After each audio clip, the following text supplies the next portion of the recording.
tant que représentant du collectif, ou encore porte-parole de la circonstance du collectif, qui va vous éclairer sur différents points. Est-ce que vous dites? Merci. Bonsoir, chers amis docteurs et journalistes. Bonsoir. Je reprends au nom de Boulédé Jean Abda, docteur en histoire de l'Afrique, option peuplement, migration et civilisation africaine. Ce soir, je vais vous faire la déclaration du collectif.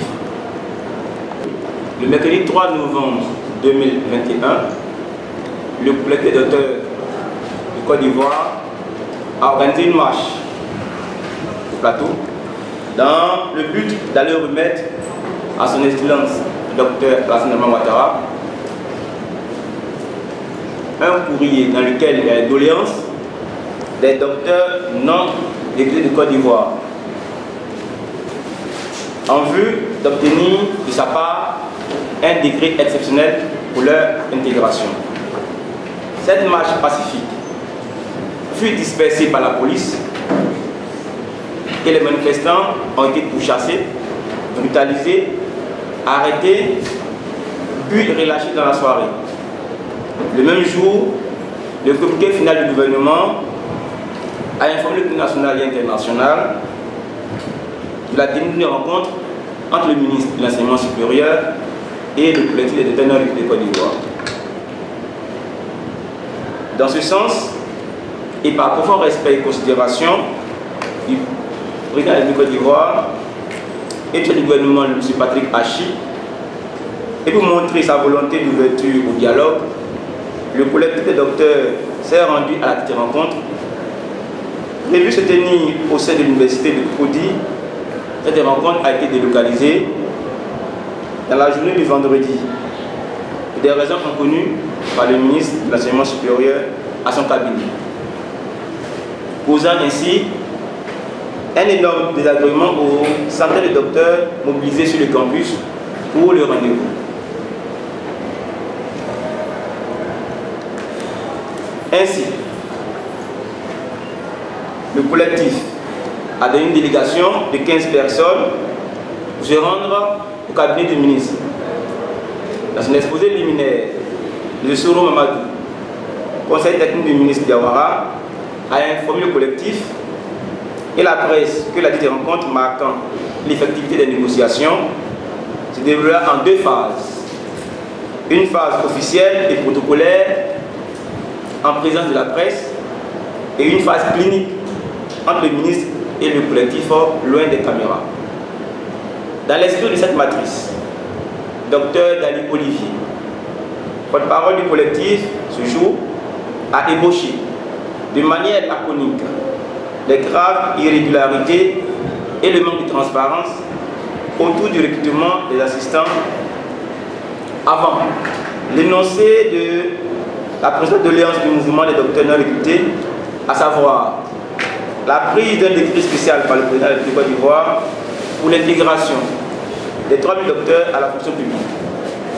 À la suite de l'intervention du Dr Dali, nous nous attendions à une déclaration de civilité du ministre avant que s'engage hors des caméras les véritables échanges avec le collectif.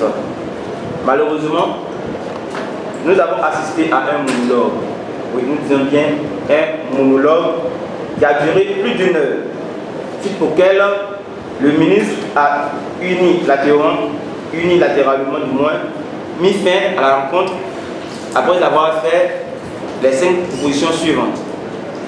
Proposition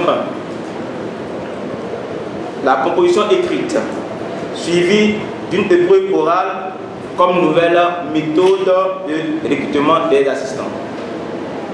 Proposition 2. Il invite les docteurs à se lancer dans l'entrepreneuriat et l'auto-emploi. Proposition 3. Il demande aux docteurs de Côte d'Ivoire de présenter le concours d'entrée à l'école normale supérieure. Proposition 4. De chercher à enseigner dans les écoles privées. Proposition 5, enfin, le lancement du recrutement de 450 assistants dans le supérieur au premier trimestre 2022. Cette conférence de presse aujourd'hui a pour objectif de donner la position du collectif relativement à cette proposition et d'informer l'opinion nationale et internationale de nos actions futures.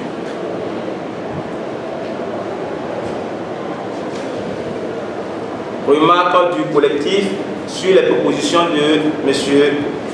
Adama Diawara, ministre de l'Enseignement supérieur et de la Recherche scientifique. La remarque sur la première proposition. La proposition écrite suivie de l'épreuve orale comme nouvelle méthode de recrutement des assistants. Le ministre annonce que les évaluations porteront désormais sur les chapitres de licence 1 et 2 parce que dans son parcours, il aurait eu un assistant à qui il a confié les travaux de TD de licence 1 et ce dernier lui aurait signifié son incapacité à maîtriser un cours. Pour nous, cette mesure est inopportune dans la mesure où elle ne règle pas le problème du manque de transparence au niveau du concours.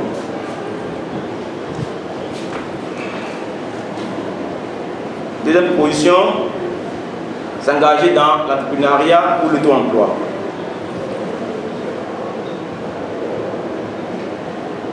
Nous disons, après tant d'années d'études, sans bourse,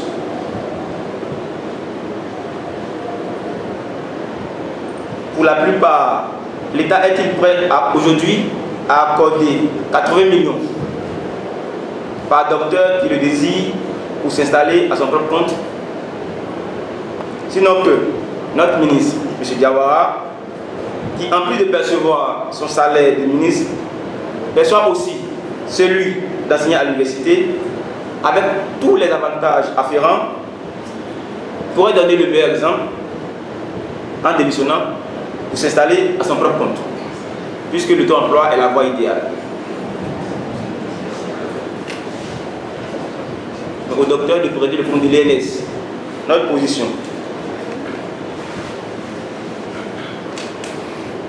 Cette mesure pour nous, sous cette formulation, est inconcevable. Les docteurs ne peuvent se présenter, se retrouver du moins à enseigner dans les lycées et collèges, pour ceux qui le souhaitent, à condition d'y être comme des professeurs agrégés, comme en France bien évidemment. Dit simplement, les docteurs qui le souhaitent iront enseigner dans les lycées et collèges sans présenter de concours.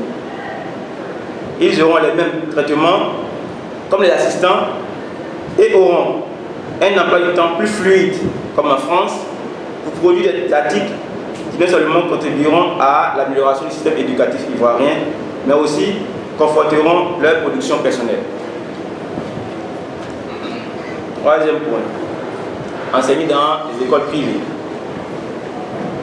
Pour nous, le décret du président de la République Côte d'Ivoire, très attendu bien évidemment, permettra aux certains docteurs exploités dans les grandes écoles et universités privées de vivre convenablement. En d'autres termes, cette proposition du ministre dans un État où le traitement des enseignants du privé ne sont pas contrôlés par l'État ne résout rien du tout. Enfin, le lancement du recrutement de 450 assistants. Pour ce qui concerne les 450 places promises en 2022, faut-il rappeler que chaque mois connaît son lot de soutenance. Je dis même, la vie tout à l'heure. De sorte que le nombre 450 devient pour nous un nombre dérisoire en comparaison au nombre des docteurs non recrutés. Mieux, il est déjà prévu cette année dans l'année fiscale de recruter déjà 400 enseignants. Donc l'annonce n'est pas nouvelle pour nous. Parce qu'on sait déjà que la Côte d'Ivoire a prévu recruter sur 3 années.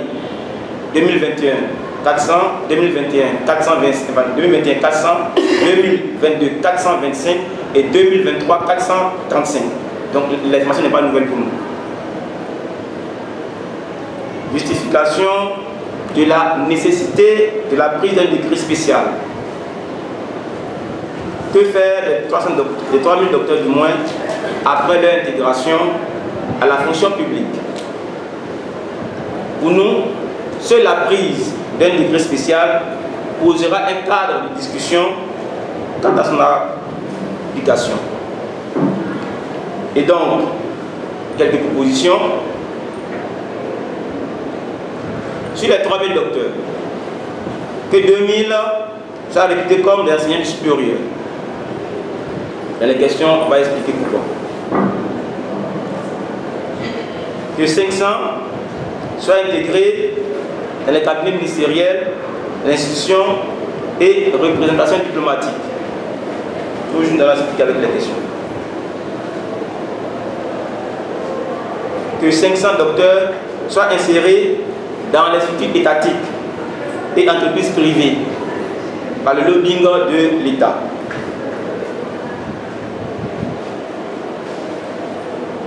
Enfin, que 300 qui voudraient bien évidemment enseigner comme professeur agrégé dans un lycée comme en France. Et nous disons, pourquoi donc un décret spécial pour les docteurs? Pourquoi? Allons comprendre nos motivations.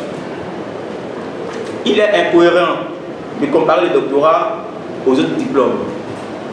Malheureusement, depuis quelques jours, on attend les phrases suivantes. Les 3000 docteurs doivent comprendre que l'État ne peut pas employer tous les diplômés. Les milliers de bacheliers, qu'est-ce qu'ils diront? Les maîtrisards, qu'est-ce qu'ils diront? Nous disons que la comparaison faite ici n'est pas logique. Le doctorat, bien qu'étant un diplôme, est différent du bac et autres diplômes.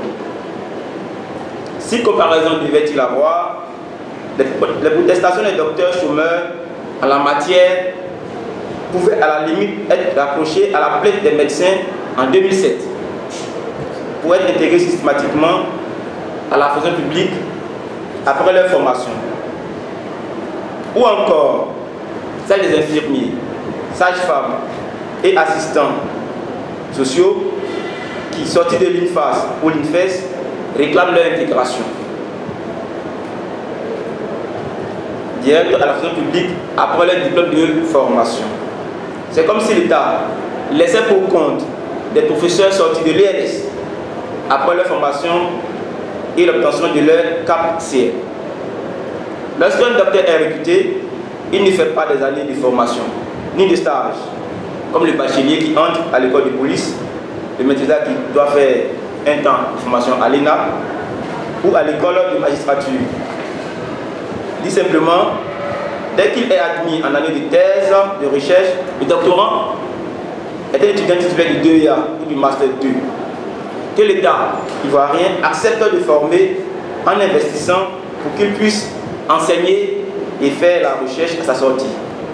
Dans ce sens, d'autres sont envoyés à l'étranger par l'État ivoirien. Raison pour laquelle, dès son recrutement, le docteur est directement assistant et non élève assistant, encore moins assistant stagiaire. Si ce docteur le désire, il peut, après sa formation, sonder dans quelle mesure s'installer à son propre compte.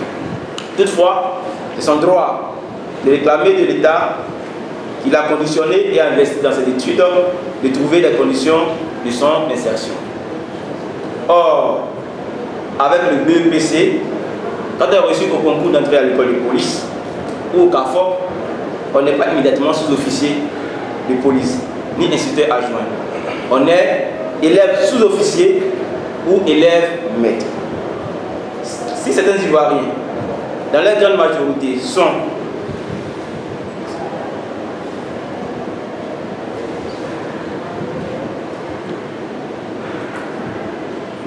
si certains Ivoiriens, dans leur grande majorité, ont soutenu nos diplômés de l'INFAS ou nos amis médecins dans leur démarche de réclamer une insertion automatique après les différentes formations, ils en fassent de même pour les 3000 docteurs, à la limite, qu'ils arrêtent de dire des inexactitudes. Mieux, la prise de décret n'est pas un nouveau phénomène en Afrique.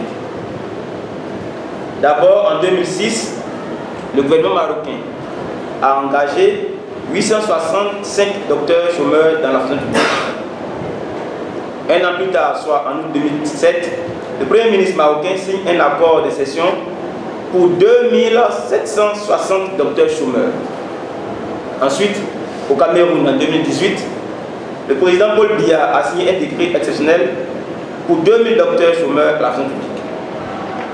En 2021, actuellement, en Tunisie, Hichem Bechichi, chef du gouvernement tunisien, a proposé un plan pour le recrutement de 2400 docteurs-chercheurs au chômage. Finalement, c'est 3000 docteurs chômeurs qui seront recrutés.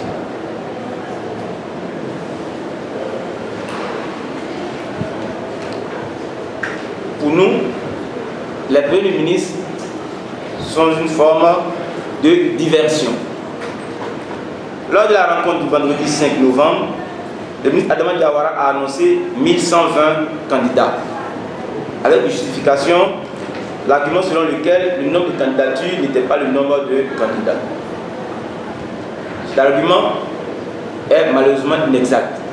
En effet, lors du processus d'inscription, tout docteur candidat se voit attribuer un numéro à l'université dans laquelle il postule.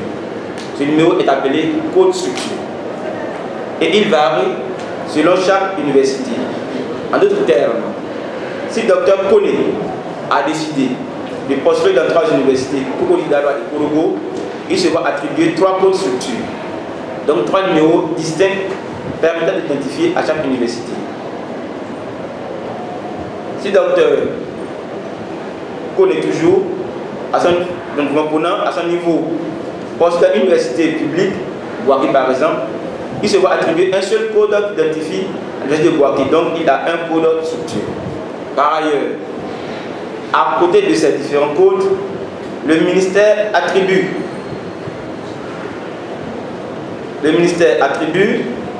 des numéros de candidature aux différents candidats. Mais à ce niveau, peu importe le mot de structure sollicité, tous les candidats doivent et reçoivent chacun un numéro de candidature.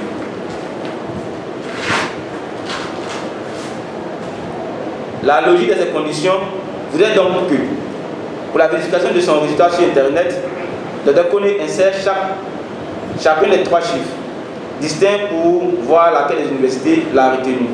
Malheureusement, le code candidat unique que le ministère lui attribue, il est appelé à insérer sur le site pour voir s'il est admissible. Il en est de même pour le docteur Kone, malgré le fait qu'il est postulé dans une seule université. Il insère toujours le numéro de candidature ou son code candidat sur le site du ministère pour vérifier sur l'admissibilité. En se basant sur les chiffres du ministre Diawara, qui est 1120, ajouté aux 252 admis qu'il déclare, on peut déduire aisément que le nombre de candidats pour la session 2021 est de 1372. Ce qui revient à dire que si le premier numéro de candidature est RES 21 0001, le dernier numéro doit être RES 00327. Or, pour le moment, nous pouvons vous informer que le docteur Kabamori a pour code candidat RES 21 000 2043 et le docteur Diéou Daniel Patrick le code RES 21 00 2047. Vous constatez avec nous que c'est sans compter tous nos amis docteurs qui n'ont pu prendre part à la session de recrutement de 2021 parce que manquant de moyens financiers ou désenchantés à cause du manque de transparence de ce concours. Ajoutez à eux tous les docteurs qui ont soutenu depuis le 10 septembre 2021, semaine de clôture des candidatures. Nous sommes bel et bien plus de 3000 docteurs au chômage en Côte d'Ivoire. Pour des questions stratégiques, nous vous prions de vous contenter pour l'instant de cette information qui met clairement à nu la forfaiture organisée par le ministère. Cette forfaiture à haute échelle sape les efforts de transparence et de lutte contre la corruption du président, son Excellence Dr Alassane Dramane Ouattara, et son Premier ministre, M. Patrick Haché. Nous précisons que nous continuons de demeurer jusqu'à ce jour dans l'attente de la mystique liste finale des admis de la session 2021. Liste promise par M. le ministre Adama Diawara devant la presse lors de la rencontre à son cabinet le vendredi 5 novembre. Cette promesse de publication a été réitérée par son directeur des ressources humaines, M. Djembala, lors d'un débat télévisé sur la chaîne LCI le dimanche 7 novembre dans la soirée. De ce qui précède, le président des Dr Chomel de Côte d'Ivoire demande la prise d'un décret exceptionnel par son Excellence Dr Alassane Dramane Ouattara, président de la République de Côte d'Ivoire, pour l'intégration de tous les docteurs au chômage à la fonction publique. L'audit systématique du concours de recrutement des assistants depuis 2016. Le remboursement immédiat et le dédommagement des docteurs ayant postulé dans les départements où aucun candidat n'a été retenu. L'annulation de l'audition et de la proposition sous toutes ses formes. La planification et une anticipation de l'insertion des docteurs formés par l'État de Côte d'Ivoire. Tout en restant ouvert à la négociation. Les docteurs au chômage entendent dans les jours à venir user de tous les moyens pacifiques et légaux en leur possession pour aller remettre physiquement leur doléance de bénéficier d'un décret spécial à leur père, à leur papa, au premier des Ivoiriens, son Excellence Dr Alassane Dramane Ouattara, pour le collectif des docteurs dans le pays de Côte d'Ivoire. Merci.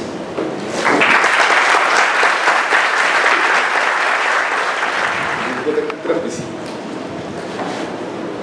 Nous n'avons pas pour vocation de durer dans cette affaire. Nous n'avons pas pour vocation de durer dans cette affaire. Pour nous, c'est une affaire rapide et précise. Et donc, les questions de légalité ou d'organisation ne nous intéressent pas. Les gens sont frustrés depuis des années. Ceux qui nous ont volé n'ont pas créé le collectif, nous voler. Et donc, c'est de manière sporadique que nous nous sommes organisés pour pouvoir demander réparation du tort qu'on nous a fait et du tort qu'on continue de nous faire.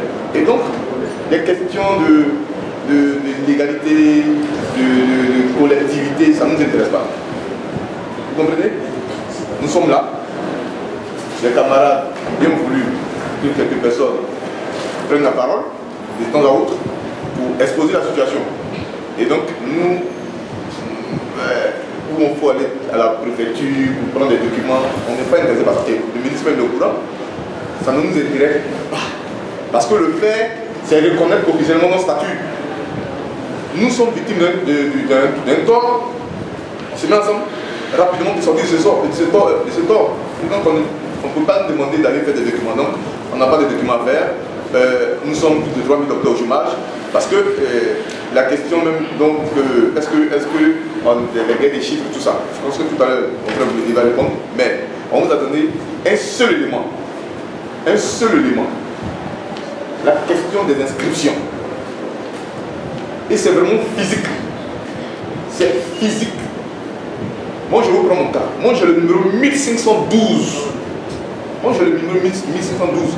Le dernier jour de l'inscription, j'ai quelqu'un que je connais personnellement, qui a le numéro 2004. Et là, le camarade Koulédéi parle de 2047. On a même 2063. Et ça, c'est un numéro unique. C'est un numéro unique. Quelqu'un qui a le numéro 2063, dans chaque structure, il peut se trouver d'autres numéros, mais il y a un numéro unique. Et c'est ce numéro unique-là qu'on nous a demandé d'insérer pour pouvoir avoir notre résultat. Ce n'est pas les 3 ou 4 numéros qu'on a vus dans les structures là. On a un numéro unique. Et ce numéro unique va au-delà de 2000 candidats. Vous comprenez? Et donc, nous ne sommes pas dans une guerre de chiffres. Dès l'instant où même, vous-même, homme de la presse, vous avez constaté que le vendredi dernier, le ministre a reconnu devant toute la nation, devant la communauté nationale et internationale, le ministre a reconnu. Vous étiez là.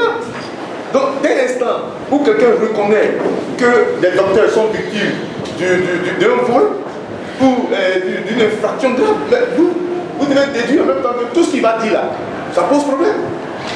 Ça pose problème. Et c'est à ce stade que nous sommes. Ils ont les chiffres. Et je vous dis, je suis assis en face de lui. Dès qu'il a donné les chiffres, son DRH a dit, écoute, là, tu as... Mais il a dit clairement, c'est vous qui m'avez donné ces chiffres. Moi, je suis en face de lui. Peut-être que vous n'avez pas fait attention. En fait, il venait d'être induit en erreur. Il n'a pas eu le temps de rattraper. Le ministre a été induit en erreur. C'est pour cela que nous disons que des questions stratégiques, on ne veut pas tout déballer, mais nous disons que ceux qui sont allés présenter les dossiers physiques pour espérer être des assistants sont plus de 2000. Et on a dit, même au ministre, on n'a pas dit qu'on a 3000 candidats qui sont allés en compétition en septembre. C'est pas ce qu'on a dit. On ne l'a pas dit. Nous avons dit qu'on a plus de 3000 au chômage. On met quiconque au défi.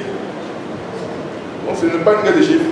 On ne fera pas une association légalisée parce que ça ne nous intéresse pas. Pour nous, on espère sortir de cette situation très rapidement pour vaquer à nos occupations, que nos petits frères puissent espérer un jour faire le doctorat.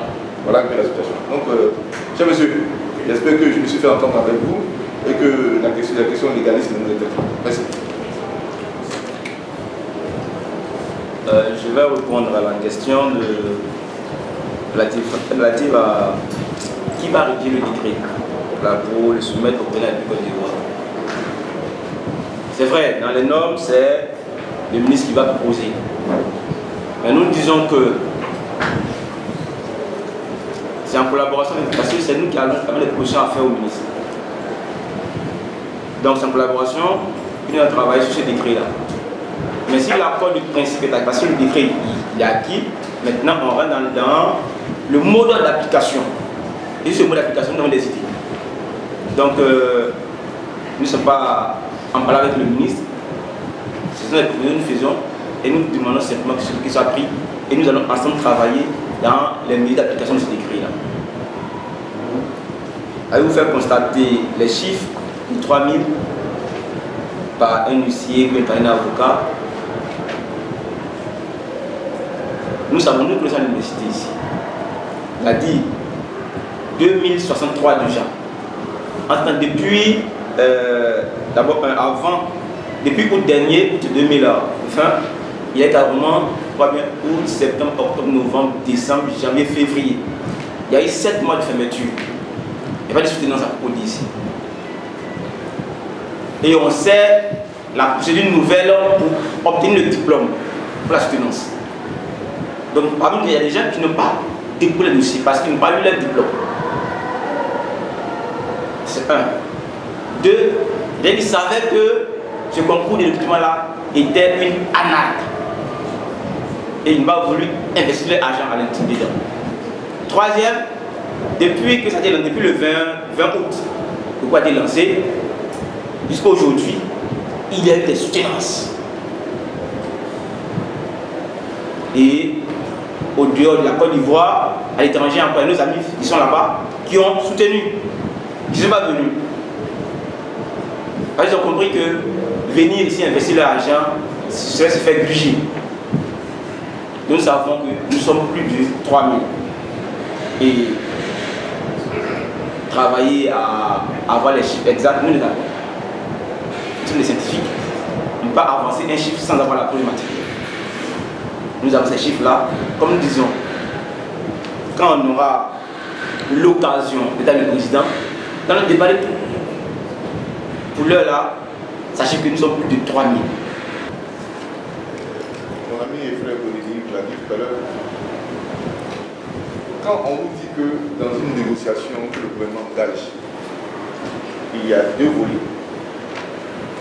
Le premier volet, c'est devant la presse, et le second, c'est la patrie. C'est ce qui a été dit, vous-même dit là. On laisse le second volet et on parle à la presse. En réalité, C'était un exercice de communication. Du coup, on est sorti du cadre de la négociation. Et nous l'avons dit sur toutes les chaînes que nous sommes disposés à la négociation. Nous sommes disposés à la négociation. Donc c'est à la presse qu'il a parlé la dernière fois. Nous aujourd'hui aussi, nous sommes en train de parler à la presse. Après, on va continuer la négociation. Et en ce moment, on espère que ce sera une négociation en dehors de la presse. Vous comprenez? Parce qu'en principe, quand on finit de négocier, on appelle la presse pour faire des déclarations, une déclaration pour dire on est d'accord sur telle chose. Mais devant la presse, on dit des choses. Et du coup, nous, ça nous met à fond, ça nous met dans des situations difficiles, au point où on nous traite des montants, où on commence à douter sur les chiffres que nous on fournit là. Vous comprenez? Et qu'est-ce qu'on va faire après? Écoutez, souvent quand ça pose la deuxième personne me cette question, qu'est-ce qu'on va faire après? Après, on n'a rien à faire. Après, le président de la République, comme on l'a dit, il signe le décret, puis c'est fini. Mais là, on me demande, est-ce qu'il ne signe pas? Il va signer. Le président va le signer. Vous savez pourquoi il va signer? En fait, le président n'avait pas toutes les informations. C'est parce que ces temps-ci-là, on a levé la voix que vous êtes informés.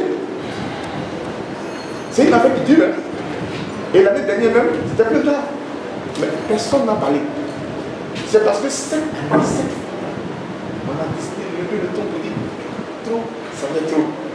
Et donc, dès l'instant où le président de la République, au même niveau d'information que nous, il s'est saisi de dossier tranquillement. Et puis, il va prendre une décision parce que c'est honteux pour la Côte d'Ivoire. Vous comprenez? C'est honteux pour la Côte d'Ivoire. Et quand le président demande au conseil des ministres d'ouvrir la négociation avec le ministre, pour nous c'est un début. Vous comprenez? Pour nous c'est un début. Sinon nous ne sommes pas dans une posture de bras de fer. Parce que tu ne peux pas faire un bras de fer avec ton père. Mais nous disons que nous, c'est la méthode du ministre que nous dénonçons, même pas le ministre seul, du système, parce que il est installé dans le système en fait. Tu nous as dit qu'il était conseiller du président de la République, il a fait à peine 2 ans qu'il est ministre, donc il maîtrise le système. Et donc il est dans le système. C'est le système que nous dénonçons. Vous comprenez? Ce système qui a entraîné plus de 3000 docteurs au chômage, c'est ce système que nous dénonçons. Vous comprenez? Parce que pour nous, un docteur qui enseigne dans le secondaire privé qui a 50 000 francs ou 60 000 francs, c'est pas, je pense qu'il avait travaillé comme ça. Et tout ça qu'on compte, ça fait plus de 3 000. Et donc, le président de la République, nous espérons, et nous pensons, et nous croyons, qu'il va se saisir de ce dossier-là. Parce que pour lui, c'est une affaire trop sérieuse. Donc on n'a pas arrivé à un bras de fer avec la République. Vous comprenez? Maintenant, bon, pour le moment, on pense que le président de la République, il va faire ce qu'il a à faire, parce que c'est trop sérieux pour la République. Merci. J'inscris. On a payé combien pour le concours? Où l'argent est-il passé? Commençons déjà par l'inscription. Si vous permettez, je vais expliquer un peu le processus d'inscription. Pour l'inscription, il y a 2 phases. Il y a la phase numérique en ligne et il y a la phase physique. Et pour arriver à ces 2 phases-là, il y a un dossier à constituer. Ces dossiers, il y a la thèse qu'il faudra imprimer. Il y a tous les diplômes, depuis le bac jusqu'au doctorat, à aller certifier à la mairie. Il y a produit des extraits de naissance datant de moins de 6 mois. Les casiers de justice aussi, de moins de 3 mois. Nationalité aussi. Et puis au-delà, on va encore aller faire des impressions de titres et travaux. Et puis le sous-dossier technique, dans lequel on va inclure notre civilité, voilà, nom, prénom, statut matrimonial, tout ça. Et puis tout ce qu'on a connu comme acte scientifique, on va avec 2 documents. On va dire à la thèse, tout ce qu'il y a autour, comme la paperasse. Mais ce qui est un peu choquant, c'est le paiement du certificat de paiement. Vous voyez, je suis Blédéi Jean Alda. Je vais mettre aussi à l'INS pour l'option histoire moderne contemporaine. je paye là-bas, c'est un bégaiement à hauteur de 10 000. 15 000. 15 000. Je quitte l'INS, je vais à Korogo. À Korogo du tout près ici. Je vais encore payer, je vais payer encore une nouvelle fois les 15 000 francs pour le non-bégaiement. Si comme en quittant l'INS, puis venir à l'université ici, en chemin, je vais bégayer. Et quand je dis Cocody, je vais à l'UNSAC. Postuler, je dois payer encore les 15 000 francs pour le certificat. Vous voyez? Or, le médecin qui me dit que je ne bégaye pas à l'INS, il est assermenté. C'est même de Côte d'Ivoire. A-t-il le monopole du travail seulement à l'INS? Ou bien a-t-il le sceau pour dire seulement à l'INS, l'un ne bégaye pas? Et puis son sceau n'a plus de valeur pour un sceau de l'INS? C'est une question que nous nous posons. Et quand tu quittes encore à l'INSAC, que tu dois aller à l'ISTC pour postuler, tu vas payer encore à l'INS. Donc, comptez, on a Cocody, Abouba Adjamé, Nadia Bourgois, on a INS, on a INSA, l'Université de Mans, l'Université de Korogo, Daloa, Boaké, San Pedro, IPNET, ENCA, INPHB, INJS. Toutes ces instituts-là, on doit payer chaque fois qu'on est là. Et pendant que tu paies les 15 000 francs, les 10 000 francs, c'est un bégaiement, tu dois considérer tous les dossiers. Et tu dois par institut déposer les diplômes certifiés, une thèse imprimée, non-bégaiement, nationalité. Tout ce déposé là-bas. Tous ces documents. Et à côté, tu dois maintenant payer la somme de 50 000 francs par institut. Il n'est pas institut. La même chose par institut. D'accord? Par institut ou université. Et en plus, c'est par choix. Vous dites quoi? Si moi, vous le dites, je vais à San Pedro et que je postule en histoire de la mer, je dois payer 50 000 francs, puis que j'ai le même dossier. Et quand je vais postuler en histoire des civilisations, d'abord le même dossier encore. Or, c'est la même université. C'est la même direction qui fait les dossiers. Et c'est le même comptable qui perçoit mon argent. C'est pourquoi on dit qu'on a été jugé. Et là, c'est minime là. Mais regardez quelqu'un. On dit il y a option allemand à Cocody. Je postule. Il fait toutes ces pousses là. Je trouve un dossier. Il va à l'audition. Il finit à la fin, le résultat sort. Il n'y a aucun atout. C'est pourquoi on demande que cette personne soit remboursée. Parce qu'on ne peut pas offrir sur la plateforme du ministère un profil pour lequel on postule et au sorti, il n'y a aucun atout. Ça, c'est une escroquerie. Et mais là, je n'ai pas encore fini même. Parlons du concours. On nous programme pour les auditions. D'abord, je suis à Korogo. Je quitte Abidjan à Korogo pour mes dossiers. Je reviens à Abidjan. 2 semaines après, elle fait audition à Korogo. Et pendant que le programme à Korogo le mardi, pour l'audition, il est programmé aussi à San Pedro le même mardi. Et je lui donne des difficultés, je ne sais pas. Moi, il s'appelle bon ivoirien, je n'ai pas ce don. Et pour ce concours-ci qui vient de se dérouler là, les gens ont failli perdre la vie. Il y a un des nôtres qui a eu le bras fracturé, accident de circulation. Et il est arrivé à San Pedro, le bras dans le plat, l'audition. Et encore là, il n'a pas été retenu. Il y a encore une parmi nous ici, leur gars UTB a pris feu. Après Tébissou. Quand tu es là aussi. Vous voyez? Prends des risques. Et pendant que tu dois faire une chose à Korogo le mardi, ça veut dire mardi, tu as Daloa le mercredi matin. Ce qui fait que d'abord, on est stressé. Est-ce que je vais arriver à temps? On a vu depuis la nuit, dormir dans les cars, et il est là, le docteur Dao qui est là. Il a été raflé à Daloa. Il est arrivé à 1h du matin à Daloa. On l'a pris pour un djihadiste. il a pris des risques. Vous savez, on vit d'abord un, et à la fin du concours, il est là avec nous. En temps, il a engagé des frères à l'intérieur. Il a même payé hôtel, dormi. Or, on n'a qu'un seul ministère pour nous épargner ces souffrances-là. Pour nous faire économiser au moins un, où le concours est prévu dans les finances. Le ministère organisé, c'est qu'il y a un concours. Il y a au moins des frais qui sont prévus pour ce concours-là. Mais on doit payer de l'argent pour ce concours et ils vont s'engraisser parce que je ne pense pas que, moi je dis à 100 euros ici, l'argent n'est pas de la caisse du trésor parce que le reçu que j'ai là, c'est un reçu volant. C'est un reçu volant que j'ai. Korobo, c'est pareil. J'ai un reçu volant où j'ai eu le tampon du trésor, c'est à l'INS. Quand on dit qu'on nous vole, c'est ça. Quand savoir l'argent dans quel état, je ne suis pas convaincu. Je peux dire que INS peut-être, mais là, il n'y a pas de trésor dessus, je doute que l'argent est dans quel état. Je vais te faire une question.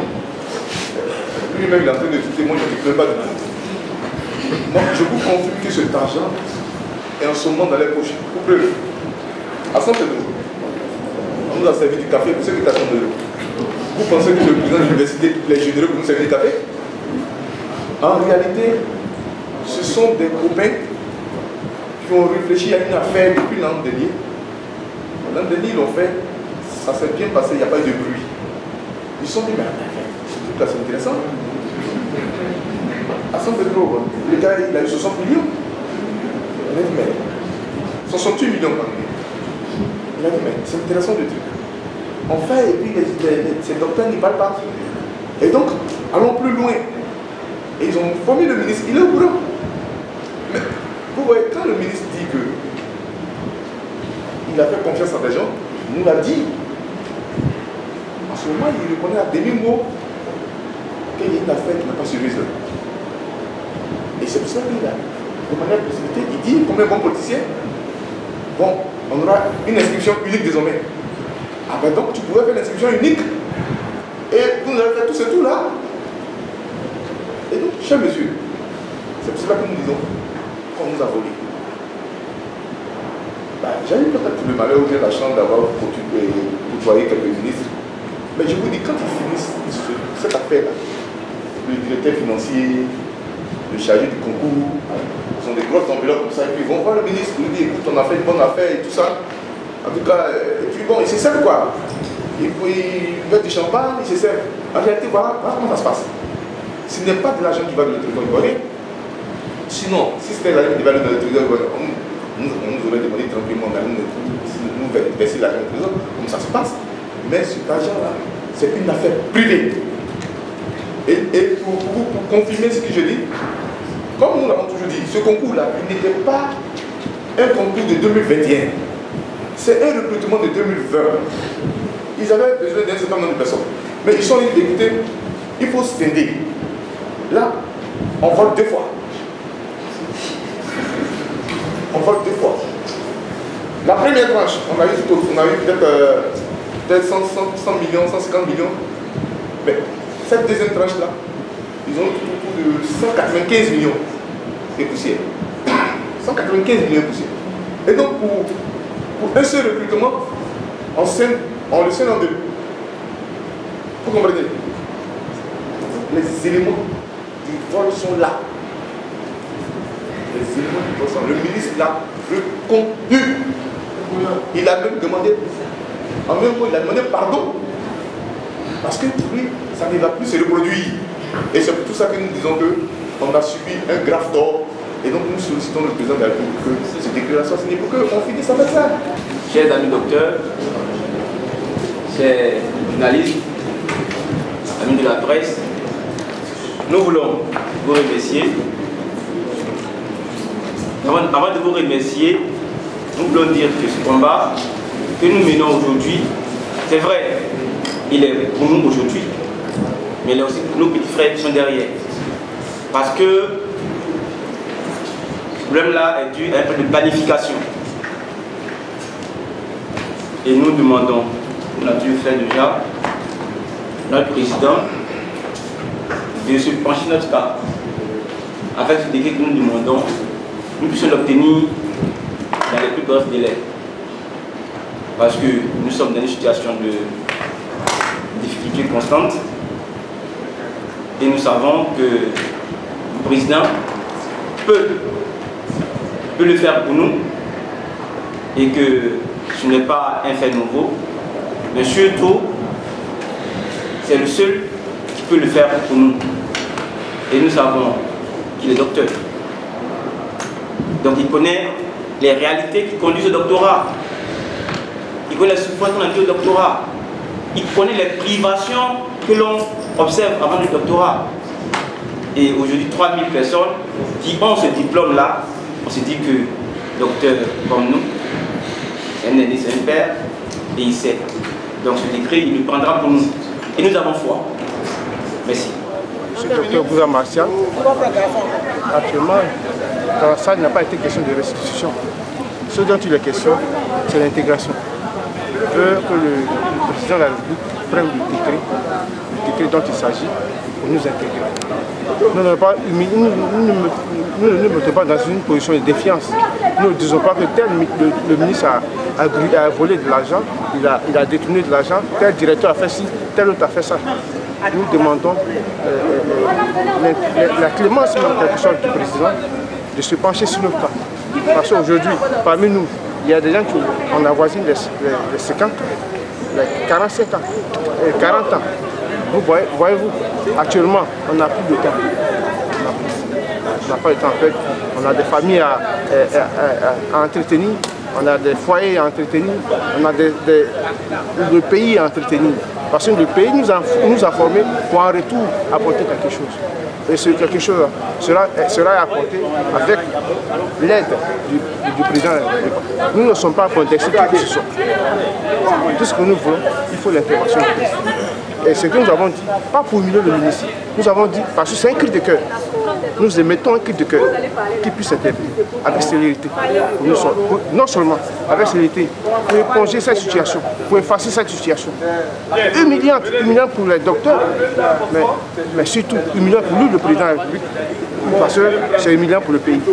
Si quelque chose est humiliant pour le pays, c'est automatiquement humiliant pour le président de la République. Je suis docteur Banga Marie-France, docteur en sociologie. J'ai soutenu mon doctorat en septembre 2019. Il faut dire que le système, c'est-à-dire les éléments postulés au recrutement sont pénibles pour nous. Pénibles sur le plan financier, pénibles sur le plan sécuritaire, parce qu'on a eu plein d'amis qui ont été agressés, qui ont eu des accidents. Et comme nos amis l'ont dit, nos proches collaborateurs ont dit, il y a beaucoup d'argent qui se sont mis, qu'on a investi dans ce recrutement. Surtout qu'on n'a pas de fonction auparavant. C'est des endettements qu'on a pris, des prêts qu'on a pris, des investissements d'un an ou deux qu'on a investi dans ce recrutement en espérant réussir. Puisque, comme je le dis souvent à mes proches, dans l'éducation que nous avons reçue, moi j'ai eu le bac depuis 2006, donc depuis 2007, un an après mon bac, je suis arrivée à l'université. J'ai commencé les cours un an après. Et depuis la première année, on nous a dit, faites vite pour avoir votre doctorat, pour pouvoir enseigner à l'université. C'est comme ça que nous avons été formatés depuis plus de 15 ans, je dirais.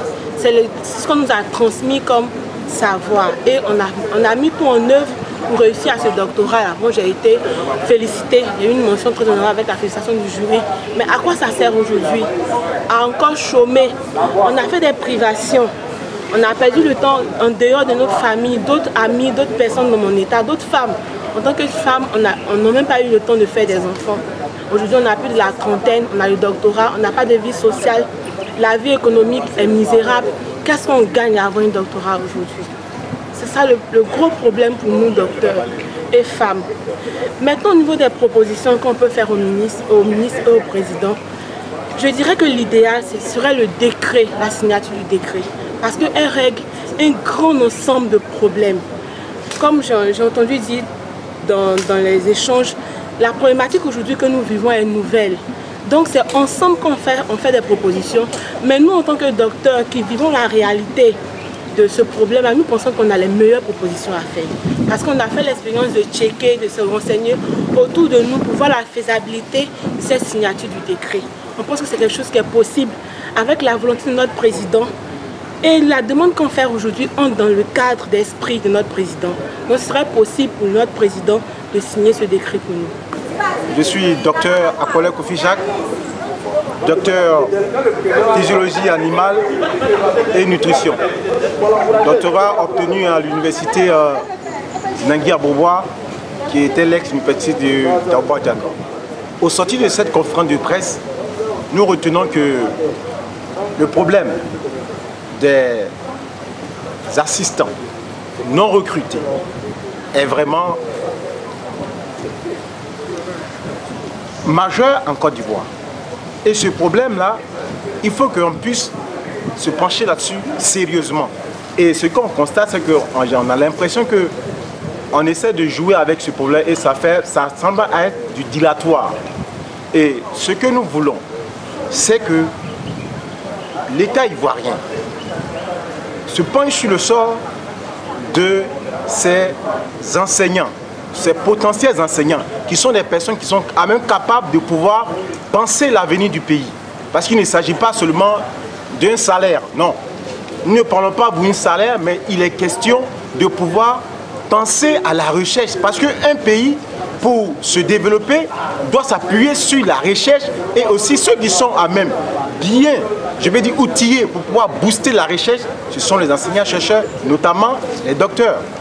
Alors, ce que nous voulons, je veux dire, demander au gouvernement, au président de la République, c'est qu'il s'agit de l'éducation en Côte d'Ivoire. Et le problème de l'éducation doit toucher tout le monde.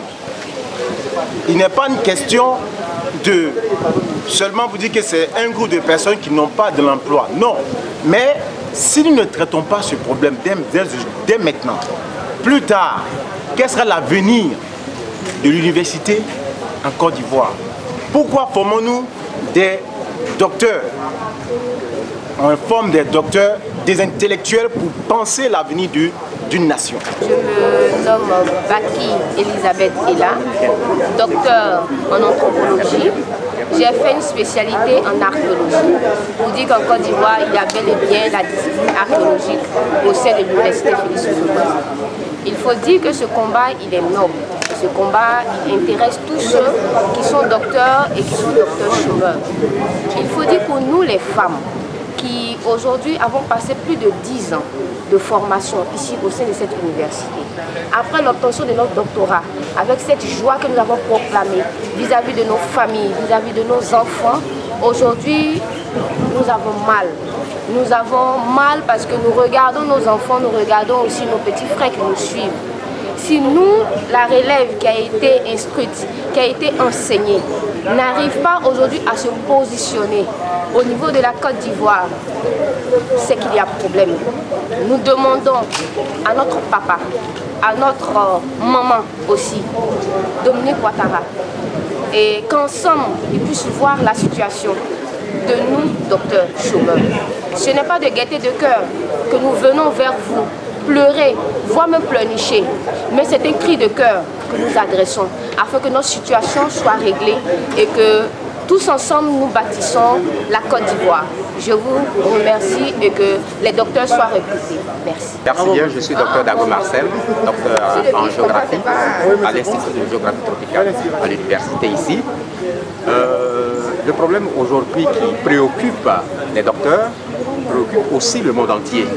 Parce que la formation qu'on nous donne, c'est pour travailler. Et on a fait mains et pieds, ce n'est pas tout le monde qui arrive à avoir le doctorat.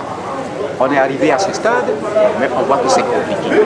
C'est compliqué parce qu'au départ, il n'y a pas eu de planification. Et le président, notre père, le président Alassane Ouattara, docteur Alassane Ouattara bien sûr, est au courant de ce problème. C'est maintenant qu'il commence à comprendre combien de fois ces docteurs chutent. Parce que ça a été l'objet d'une discussion en conseil des ministres. Donc nous demandons simplement à notre président de nous aider. Nous plaidons, nous aider parce que c'est pas intéressant qu'on ait un doctorat, qu'on s'asseye à la maison avec. Le doctorat c'est pour travailler, c'est pour donner. un plus à la Côte d'Ivoire. Et laisser les docteurs sur le carreau, ça sera vraiment un déshonneur, une honte pour la Côte d'Ivoire et Paris toucher le monde entier. On dira certainement qu'en Côte d'Ivoire, les docteurs ne travaillent pas. Mais si nous qui avions eu le doctorat, on ne peut pas travailler, pourquoi donc continuer d'aller à l'école? C'est la question. C'est une problématique. Pourquoi continuer d'aller à l'école? C'est très simple.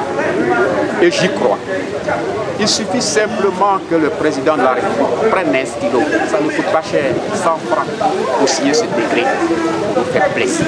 Nous avons besoin de lui et il est le seul capable de décanter cette situation, pas quelqu'un d'autre.